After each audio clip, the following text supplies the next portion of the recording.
In my restless dreams, I see that town, Silent Hill. You promised you'd take me there again someday, but you never did. I've never played the original Silent Hill 2 because I wasn't around back in 2001, so I have no idea how accurate it is compared to it, but one thing I do know from the countless reviews, praises and my own experience is that Bloober Team managed to make one of the best remakes to ever be remade. Don't quote me on that. So here's my poor attempt at a review while trying to stay on topic instead of rambling on about how much I love the game. If you somehow don't know the plot or anything related to the game even after 23 years of it existing, then this section is for you. The plot is pretty simple. You play as... My name is James Sunderland. And you're tasked with finding your wife, Mary, who's supposedly waiting for you in the town of Silent Hill, where James and Mary made memories many years ago.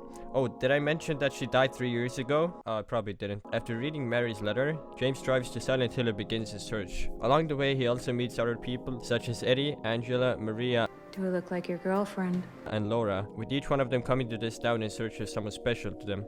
Except for Maria, she's just there. So he's not completely alone in Silent Hill.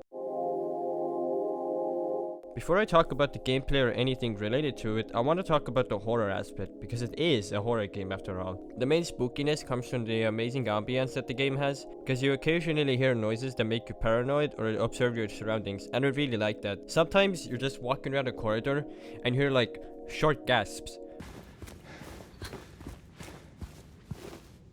Or, for example, in one of the apartment levels, you walk into a room and someone just whispers in your ear, and that, like, it freaked me out, and I've seen so many people get freaked out by it.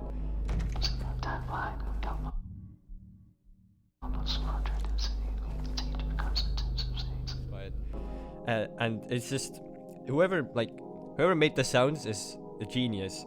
And I really like that, because the game just doesn't just do jump scares to make you scared. It plays with your mind, just like a psychological horror game should. And from personal experience, I mostly got scared by the mannequin enemies, which made me unironically corner check everything even when I'm not playing the game. When you start the game, you can choose the difficulty of your combat, so it's easy, standard or hard. But gameplay wise, it's very similar to how the Resident Evil remakes have been. You got your typical over the shoulder third person camera and a slow sprint too. Now this is coming from someone who, again, hasn't played the original, but I think the melee combat is really good in remake. We don't talk about guns, you just point and click.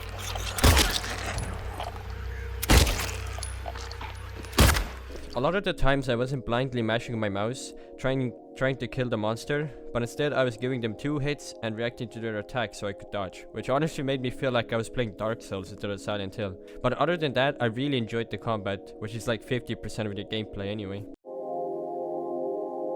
Now, if we're talking exploration, there isn't much there. The only times you can explore really is when you're outside of the streets. And if you're hoping for some kind of secret collectible by exploring places you don't need to, then unfortunately for you, there's no collectibles. Except for some photos and some flashbacks to the OG game. The only thing you really find if you explore everything is extra supplies like ammo or health, or maybe a tiny bit of lore on notes, but that's it.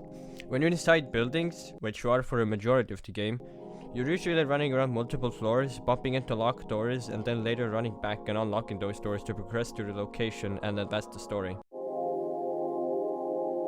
Now, I wasn't planning on talking about the puzzles separately, but since there's such a big part of the game, I have to. And like I said before, you can choose how difficult you want the puzzles to be, either easy, standard, or hard. I chose standard because I'm not stupid, but I'm also not a genius either. The puzzles aren't that hard per se, but very rarely I did have to Google at least one code. But other than that, I got through about 99% of the puzzles myself. So if you got at least one wrinkle on your brain, I'd say you could do it.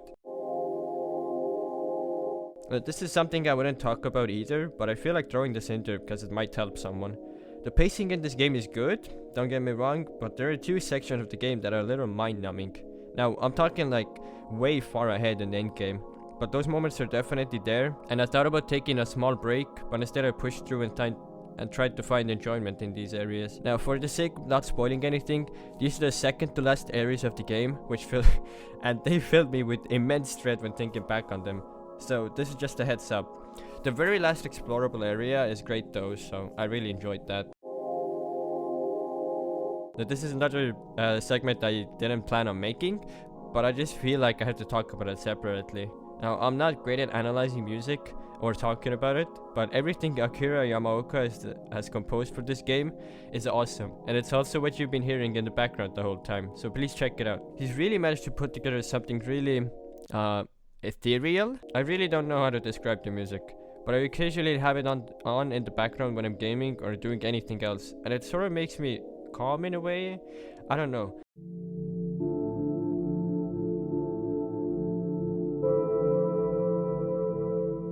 I can't explain it, but the music is just good. This section is going to be all over the place, so please bear with me. Thinking back on it, I enjoyed Silent Hill 2 a lot. It's the first horror game I played that I didn't screen share to my friends or record a video on, so I finally got a chance to be immersed in the game. Overall, the game has 8 endings, compared to the original which had 6. Me personally, I got the Leave ending, for anyone who knows which one it is. Now this isn't really a spoiler, but I think the saddest ending has to be in water, which is just absolutely depressing when you see and realize what it implies.